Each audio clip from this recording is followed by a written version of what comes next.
We've been working our way through the Sermon on the Mount, looking at each word from the Greek grammatically, seeking to do an inductive Hebrew or inductive Greek grammar throughout the Sermon on the Mount. So we are now in verse 31 through, well, actually just verse 31 and 32, which will be talking about the teaching of Jesus concerning divorce. So I began reading in the Greek in verse 31, Erethe de chas an apaluse tein gunaika autu, dato aute apostasion. It has been said that whosoever shall release or send away his wife, let him give to her a bill of divorcement. Notice erethe is from lego again, aorist indicative passive, third person singular from lego. Again, if we were going through your passive forms, we have from, let's say, luo, we have eluthe, eluthe, saluthe, eluthe min, eluthe ta, eluthe son. So this would be eluthe, following that pattern. Aorist indicative passive, third person singular from lego. And it has been said, whosoever shall put away. Notice chas an apaluse. Chas is your relative pronoun again, masculine singular. You think of your relative pronoun, chas, chu, cho, chan, hoi, chon, hois, hus. And this is your nominative singular, relative pronoun. So whosoever, then you have your indefinite particle. And now we have apaluse, which is your aorist subjunctive active from apaluo, to send away, third person singular. Again, following luo, we have in the aorist luso, luces, luce, lusomin, lucete, lusocene. And so here we have the se ending, your aorist subjunctive, third person singular. So whosoever should send away or divorce tein gunaika autu, his wife. Notice tein is showing the feminine accusative article with gunaika from gune, which is again your accusative singular noun, and autu is your masculine pronoun in the genitive third person pronoun. Notice autas, autu, auto, auton, autoi, auton, autois, autus. And so this is autu, genitive singular. So whosoever should send away his wife, let him give to her a bill of divorcement. Notice doto or dato is from didomi, to give. Didomi, doso, edoka, edathe would be your principal parts. And dato is your, notice, aorist imperative third person singular here. Let him give. And you think of your imperative of your aorist. You have lusato would be your aorist imperative from luo, third person singular. And so here we have dato. It's really like a second aorist, so it doesn't have the sigma here at this point. So let him give, again from didomi, third masculine singular, aorist imperative, to her. Notice aute is your feminine dative singular, aute, autes, aute, autein. So let him give to her apostasion, a bill of divorcement. It was customary to write out a bill of divorcement and give it to one who was sending his wife away.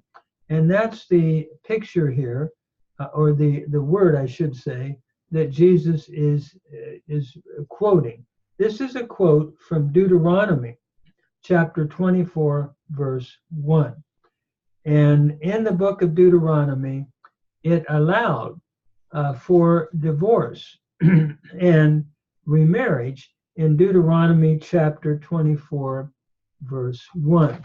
Matter of fact, just looking at that text of Deuteronomy 24, it reads, when a man takes a wife, ki yakach ish isha, and marries her, uva Allah, and when it comes to pass, v'haya im lo timsachen be'enav, when it comes to pass that he does not find favor in his eyes, ki matzava, that she, does not find favor in his eyes, because he is found, and the Hebrew here is interesting, irvat davar, he is found an unclean thing, irvat davar, like an unseemly thing.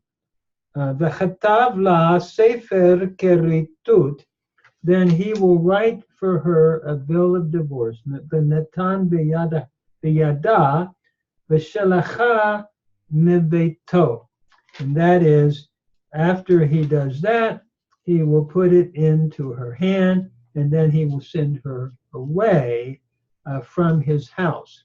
And it goes on to say, if she marries another, then she's not to go back to the first husband. So this is clearly what the Lord is referring back to. That is Deuteronomy chapter 24, verse 1, which allowed for divorce for an irvat davar, an unclean thing. Now, it is my understanding that that became somewhat abusive, for sure, in some of your rabbinic interpretations, not all, but some, where they said, well, you can just get a divorce for any reason, whatever. Where I think the Lord, in the book, giving the book of the Torah in Deuteronomy, was seeing it as something that had to do with the hardness of human heart. And we'll see that when we read the parallel text in Matthew 19. But going back then to the Greek, and again, it's my understanding that Jesus is trying to say we can't abuse this text and use it to the point that you can just get divorced for any reason. This is mainly for those who, it's about an irvat davar, an unclean thing, and it has to do with the hardness of human heart. We'll see that again in Matthew 19, I believe. So we go on in verse 32. Ego de lego humen chati pascha apaluon ten gunaika autu parektas lagu parneas poye alten moi kiuthenai kaihas an apalelumenen gamese moi katai. That is, but I say to you that everyone who puts away his wife, divorces his wife, except for a reason or a matter of porneas, of fornication, is causing her to commit adultery, and whosoever should marry the one having been divorced or put away is being caused to commit adultery. Let's go back and let's look at each word. Ego, again, is your personal pronoun. First person, ego, emu, amoy, ameh, and so forth. So I, nominative singular, I am saying. Notice lego is, again, your present indicative active, first person singular from lego, like luo. So I am saying to you. Humen is your dative plural, second person. Second person. We think of your second person personal pronoun, se, su, soy, se. And when we come, humes, humon, humin, humas. And so this is humin, it's your dative plural.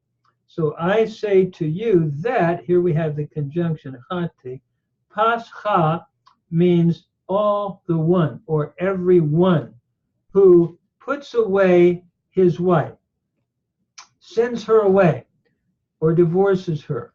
Apaluon is your present active participle, nominative masculine singular with your definite article ha. And we think of your participle, and I go back to luo. I was trained in the luo system. Luon, luantas, luanti, luanta in your participial form. And so this is your participle, present, nominative, masculine singular from apaluo. So everyone who puts away his wife, notice tain gunaika altu is the accusative case in tain gunaika with the feminine noun, feminine article, and altu is your genitive singular, again, altas, altu, of him. So the one who puts away his wife, the wife of him, except parektas, except for a matter or a word or a matter of fornication. I think lagos here can be translated as matter from, again, the word lagos, and parektas is taking the genitive here, except for a matter of porneos. Porneos is genitive singular as well. And notice it refers to any type of sexual immorality. And that's what the word means. And I don't believe it just has to do with people, let's say, in an engagement period, as some take it. But my understanding is that it's referring to any type of immorality in a marriage relationship. So except for that, and this is the exception clause, he is causing her to commit adultery. Notice poie is your present indicative active third person singular from poieo. So we have poieo, and we have that contract verb.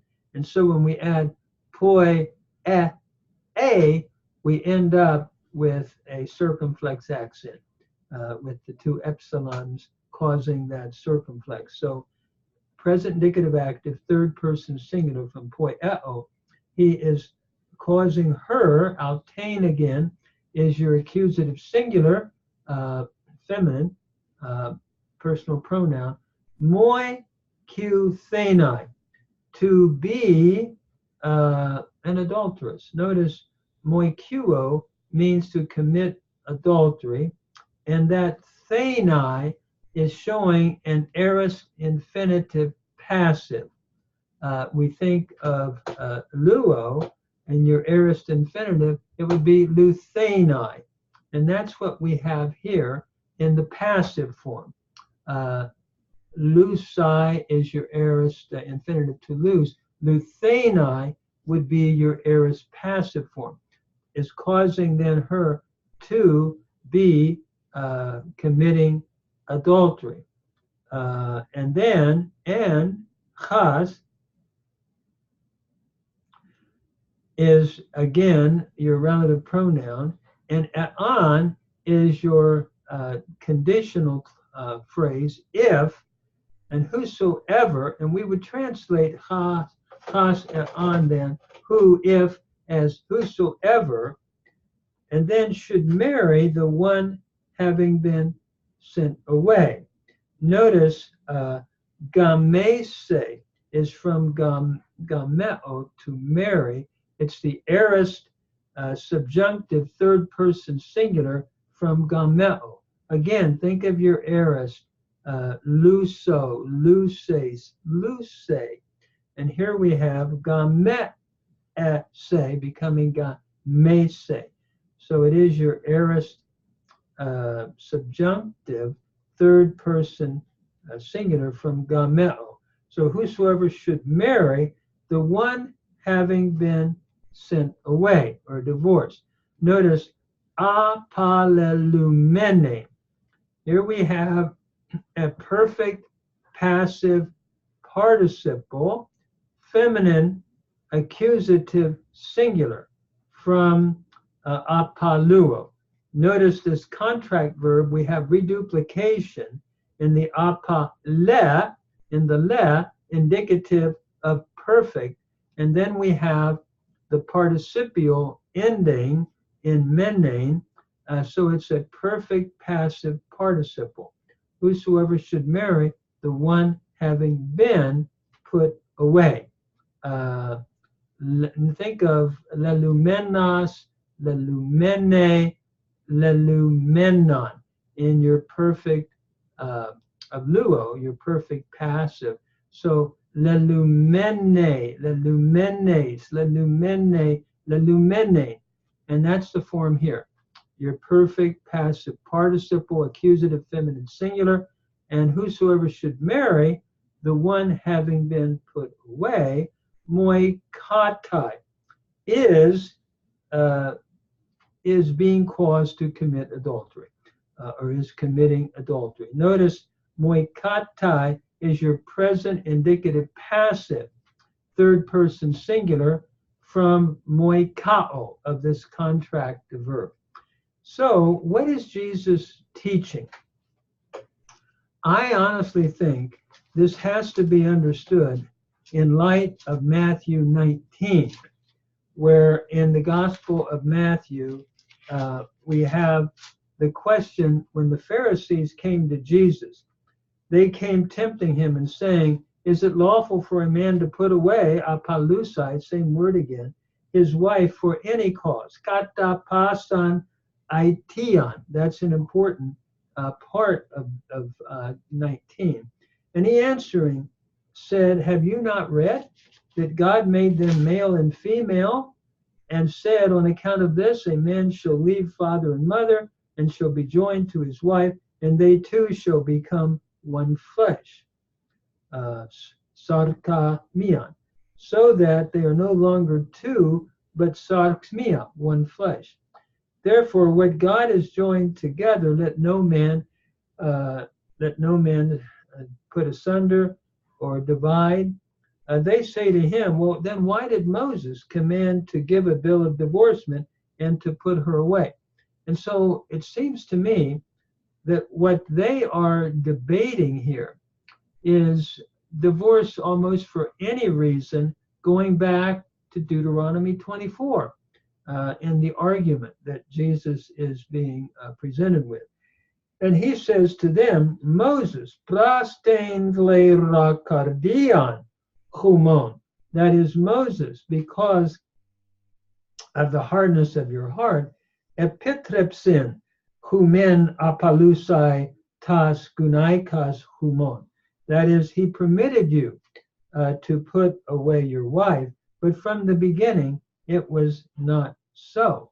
In other words, what I'm understanding here is that Deuteronomy 24 allowed for divorce and remarriage for an unclean thing, which had to do with something even other than adultery, but it was due to the hardness of human heart, an unclean thing.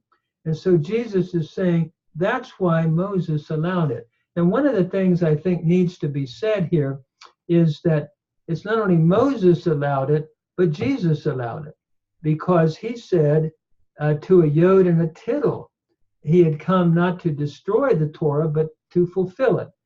But what I think is happening here, they've made an abuse out of that text. Rather than using it as an emergency vehicle text, if I could use that term, they've made it everybody can be an emergency vehicle.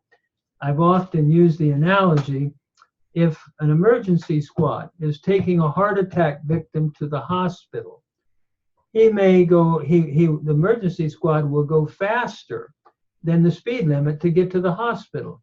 And the policeman would even accompany the emergency vehicle to get this heart attack victim to the hospital. However, if everybody becomes an emergency vehicle or claims to be and just drives, past the speed limit, the police officer would say, wait a minute, this is the speed limit. You have to hold to the speed limit. This is the norm. You're not, all of you, emergency vehicles. That's what I think Jesus is addressing here in Matthew 19 as well, in my own conviction of Matthew chapter 5. And so he brings them back, I believe, to the original 55-mile-an-hour speed. He's not saying that there can't be emergency vehicles. He allows that because of the hardness of human heart. But not everybody can appeal to that text and say, I'm an emergency vehicle, I believe. So that's my take on it. And in verse 8, he says to them, Moses then commanded this because of the hardness of human heart. But from the beginning, it has not been so. So I say to you that whosoever shall put away his wife, mea pipornea, except for fornication, and marry another, game se alein moikatai, same phraseology that we saw back there, is being caused to commit adultery. Now, what I understand Jesus to be saying is this, that he's taking them back to Genesis 2, the 55-mile-an-hour speed as the norm. However, I don't believe he's doing away with emergency vehicleism, because he said Moses allowed it. And he also said in the Sermon on the Mount that the law could not be destroyed, even to a yod and a tittle. So he allowed emergency vehicleism. And I think it's sad to me when sometimes churches don't even allow for emergency vehicleism, that I think that Jesus clearly allowed for. But to make everyone an emergency vehicle, or to make everything about it being in an emergency vehicle situation, I think that's what he is addressing. So he goes back to, here's the standard, 55-mile-an-hour speed is the standard. Let no one put that asunder. However, that does not mean he did not allow for Deuteronomy 24, verse 1. That would be my understanding of what Jesus is doing. Sometimes another text that I've thought about a lot has been Matthew again, chapter 12, where on the where they were keeping, the disciples were eating grains of corn on the Shabbat, on the Sabbath. And it's interesting to me that when you look at that text, they're plucking grains of corn. And the religious leaders said, wait a minute, don't you see what your disciples are doing? They're doing that which is not lawful on the Sabbath. And Jesus then says in verse 3, have you not read what David did when he was hungry, and those with him, how he entered into the house of God, and they ate the bread of the presence, which was not lawful for them to eat, nor those who were with them, except only the priests. Have you not read that in the law, even the priests on the Sabbath are able to eat the bread, and they, can we say, if you want to get technical, Jesus said, are defiling the Sabbath, but they are not guilty. They're not really breaking it. In that sense, they're innocent. And I say to you that a greater than a temple is here. And if you had known, I want mercy and not sacrifice. I love that phrase. Elias stelo kai u thusion. I want mercy and not sacrifice. You would not have condemned the innocent. For the Lord, the Son of Man, is Lord of the Sabbath. I love that phrase. Kyrios garestin tu sabbatu chahuiastu anthropu. That is, the Son of Man is Lord of the Sabbath. And there's an interesting parallel to this in the harmony of the Gospels in Mark 2, where we have a similar repeat of this incident in Mark chapter 2, where Jesus makes another interesting statement when we have the same parallel text, but he says to them, the Sabbath, ta sabbaton diatan anthropon egenita, the Sabbath came to be on account of man, kai ucha anthropos diata sabbaton, and not man on account of the Sabbath. So that the Son of Man is Lord of the Sabbath. I love that. Hosta curias ester havias tu anthropu kai tu sabbatu. One of the things that I'm seeing in this text is that the Lord allowed the disciples to eat on the Sabbath, even though technically the law said, keep the Sabbath holy. And the religious leaders said, hey, you can't eat anything on the Sabbath. And Jesus said, no, there's an emergency need here.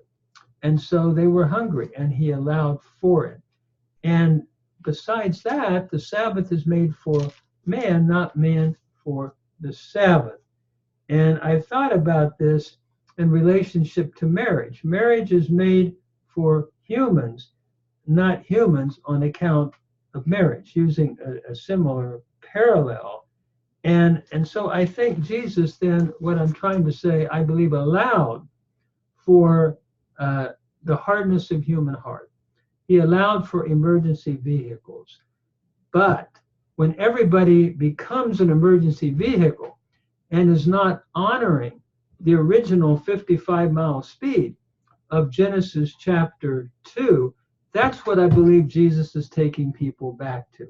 So I think often, in my take on it, he's been misunderstood, and it's become super legalistic to the point that anybody that's divorced cannot be a pastor, they cannot serve in certain roles in a church, and I really think that's not what Christ is really referring to. It's interesting in 1 Timothy,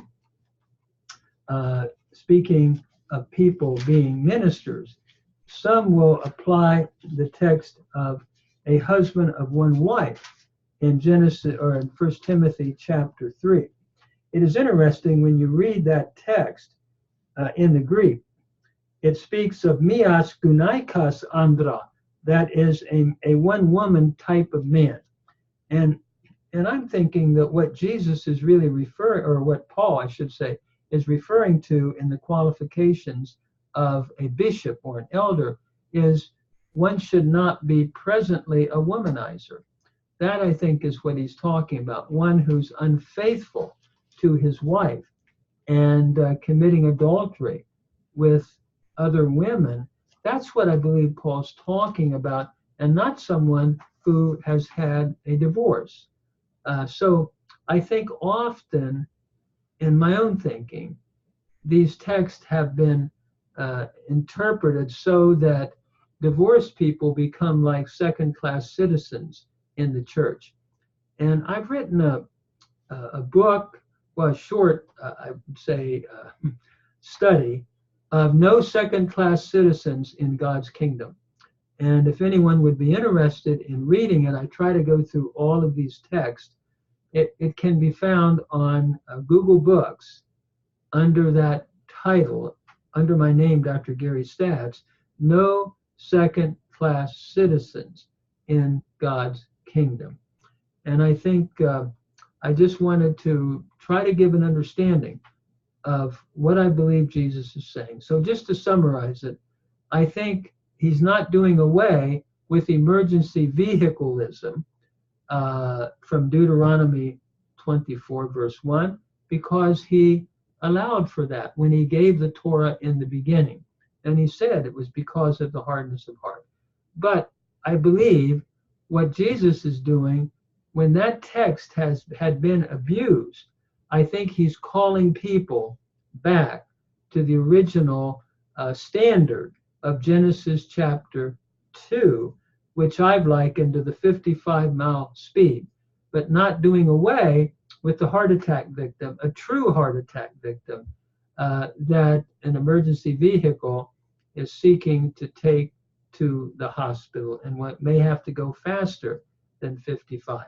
So he's certainly not encouraging divorce, but what he's saying is basically let's try to live by the standard of the 55-mile speed, but let us not nullify emergency vehicles or vehiculism of heart attack victims as well.